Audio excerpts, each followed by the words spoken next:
काली मिट्टी कितनी पुरानी होगी आप लोगों को देखने में मिल रही होगी, देखें आप। इससे अलावा अगर बात की जाए तो यहाँ पर हड्डियों के अवशेष मिलते हैं। ये हड्डियों के अवशेष उस समय के जानवरों के हैं या किसी आदमी के अवशेष हैं, उन बारे में हम कुछ नहीं कह सकते, लेकिन ये टूट रहे हैं तो इसका मतलब ये भी काफ़ी पुराने अवशेष हैं। जिस चीज़ को देखकर आप इस वीडियो में आए हैं, सबसे पहले आपने थंबनेल देखा होगा। बारीकी से बता दूं कि आज हम जिक्र करने वाले हैं राखी गड्डी की, उस हड़प्पा कालीन, उस मोहनजोदारो वाली सभ्यता का, जो बिल्कुल शायद उनसे भी पुरानी सभ्यता होने वाली है। सर्वप्रथम लगभग मैं बता दूं कि राखी गड्डी में जिस प्रकार खुदाई का काम एक लंबे अरसे के बाद चलाया गया और वहाँ पर लगातार इतिहास, प्राचीन समय का इतिहास खुलता आ रहा है। 5000 साल पहले की सोने की फैक्ट्री का मिलना, सोने के आभूषणों का मिलना, 2 महिलाओं के कंकालों का मिलना और उनकी DNA और अन्य जांचों से साबित हो जाता है कि ये लोग, जिस प्रकार उनके DNA और अन्य चीज़ों की जांच की गई उसमें यही साबित हुआ है कि ये लोग भारत के निवासी थे। कई तथ्य, काफ़ी मिथ हमारे पास आते हैं, बार बार आते रहते हैं कि जिस प्रकार कई बार बताया गया कि ये लोग आर्यन नस्ल से थे, लेकिन उसका कभी भी पुख्ता प्रमाण किसी के पास नहीं मिला, क्योंकि हड़प्पा कालीन सभ्यता मुख्य रूप से बात की जाए तो देश के किसी भी कोने की बात की जाए तो लगभग 5000 साल पहले की राखी गड्डी, जो कि हिसार के अंदर स्थित है, गांव है, उस गांव के अंदर अनेक ऐसे टीले हैं जिन टीलों पर खुदाई चलती रहती है और पुरातत्व विभाग बार बार उसकी खोज करता रहता है। जैसे अब 2-3 दिन से आप लोगों के बदले मेरे साइड में अनेक फोटो चल रहे होंगे, उन फोटो में भी आप समझने का काम करेंगे कि किस प्रकार क्या क्या चीज़ें उनमें आती हैं। इस साइड में आपको थोड़ा स्पेस में फोटो दिखाई दे रहे होंगे, उन फोटोज़ के माध्यम से पता लगेगा कि किस किस प्रकार क्या क्या चीज़ें राखी गड्डी के अंदर आ रही हैं और क्या क्या चीज़ें मिली हैं। अब एक छोटे शॉर्ट्स के माध्यम से कुछ चीज़ें, और एक हरियाणा के क्षेत्र में ऐसी ऐसी चीज़ें मिले, आप जूम के माध्यम से आप लोग देखने का काम कीजिए। ये जो आपको बारीकी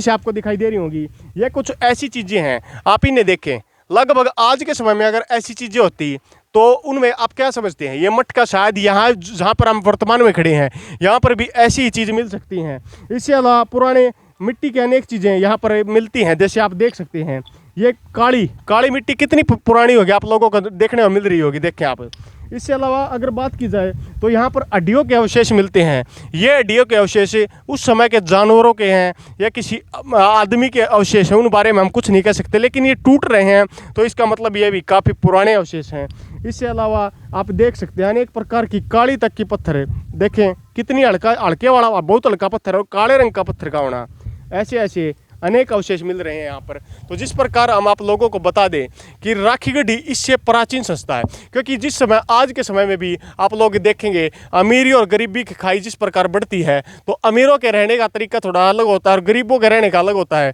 उस समय में राखी गड्डी अपने आप में एक शोहरत का प्रतीक होती थी। जिस प्रकार वहाँ ड्रेनेज सिस्टम के माध्यम से पानी निकासी का प्रबंध था, वहाँ पर महिलाओं के साथ जैसे कोई मर जाता था तो जिस प्रकार हरियाणा और आसपास के क्षेत्रों में आज भी उसकी पसंदीदा चीज़ों को उसके पास में रखा जाता है, उसी तर्ज पर उस समय भी उसकी पसंदीदा चीज़ें, घड़े, जिस प्रकार एक मृत शरीर जब मिला, एक जहाँ पर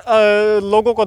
दबाया जाता था, जलाया जाता था, उसका प्रमाण अभी नहीं मिल पाया है, लेकिन जो उनकी पसंदीदा चीज़ें होती थी उन चीज़ों को उनके बिल्कुल साथ में रख दिया जाता था और उनके शव का अंतिम संस्कार कर दिया जाता था। बात की जाती है सरस्वती नदी की, तो उस समय यह भी अनुमान लगाया जा रहा है कि उस समय वहाँ से आसपास से नदी निकलती थी। उस समय पानी की कुछ कमी होती थी, तो उस समय की जो सिविलाइजेशन होती थी, जैसे इंडस वैली सिविलाइजेशन, तो मुख्य रूप से वे सिविलाइजेशन नदी के या पानी के स्रोत के किनारे पर बनाई जाती थी। वर्तमान में पाकिस्तान में आपने देखा होगा मोहनजोदारो के अंदर ऐसी ऐसी अनेक चीज़ें देखने को मिली थी जो भारत की आज़ादी से पहले से काफ़ी समय पहले खोजी गई थी। वहाँ पर इसी प्रकार की अनेक चीज़ें आज भी इसी प्रकार मिलती हैं। राखी गड्डी का म्यूजियम भी जल्द तैयार किया जा रहा है, क्योंकि वहाँ से निकलने वाली हर एक चीज़ को वहीं पर रखा जाएगा। सोने के आभूषणों का बार बार मिलना इसी बात का संकेत देता है कि वहाँ के लोग उस समय काफ़ी समृद्ध लोग रहे होंगे। और रही बात उस समय खाना पकाने की, तो खाना पकाने के लिए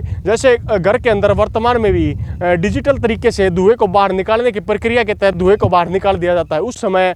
उन घरों के अंदर भी इसी प्रकार की सिस्टम कर दिया जाता है कि धुआं घर के अंदर न जमा रहे। और बात की जाए खाने की, तो उस समय का तंदूर का मिलना इसी बात का संकेत देता है कि उस समय आज से 6000 लगभग 6000 साल पहले भी लोग तंदूर के अंदर खाना पकाने का काम करते थे। इसी तर्ज पर आप लोगों को एक चीज़ और बारीकी से बता दूं कि उस समय के लोग बाहर से आने वाले मेहमानों की मेहमान नवाजी के लिए भी अलग से कमरे तैयार करके रखते थे और उन कमरों में इतनी भव्यता होती थी, सारी सुख सुविधाएँ होती थी। बाहर के लोगों को भी अपने की तरह प्यार प्रेम से सौहार्द से रखने का काम वर्तमान में जो हिसार के अंदर राखीगढ़ी गाँव है उसकी ज़मीन पर किया जाता है। काफ़ी टीलों की खुदाई चल रही है और हरियाणा में अनेक ऐसी साइट्स हैं जिन पर अगर समय समय पर खुदाई की जाए तो पता नहीं कितना राज निकल कर आएगा। और जिस प्रकार भारत को बोला जाता है कि सबसे प्राचीन संस्कृति भारत के अंदर ही जीवित है, तो क्या पता वैश्विक धरोहर के अंदर भी अगर इस प्रकार की खोज जल्दी और समयानुसार की जाए तो हमें भी पता लगे कि इन खोजों के बाद भारत ही विश्वगुरु के रूप में और प्राचीन सभ्यताओं के रूप में सबसे पौराणिक शहर भारत ही बनकर उभरेगा। राखीगढ़ी का जिस प्रकार लगातार 32-33 साल से खुदाई चल रही है, लेकिन कभी काम डाउन हो जाता है, कभी काम में तेजी लाई जाती है। अब लगातार खुदाई चल रही है और नए नए इतिहास के प्रमाण लोगों के सामने प्रस्तुत हो रहे हैं। इसी प्रकार हम भी सरकार और एसआई विभाग से यही उम्मीद करेंगे कि भारत के इतिहास को खोजने के लिए 5 से 7 हज़ार पहले के इतिहास को खोजने के लिए इन पर लगातार कार्रवाई करते रहे और इसी प्रकार की खोजबीन पर लगातार बने रहे। इसी के साथ अपने पूरे राखीगढ़ी में और फैक्ट्री का व्यू लिया। इसी के साथ आप लोगों से विदा लेते हैं। जय हिंद, जय भारत।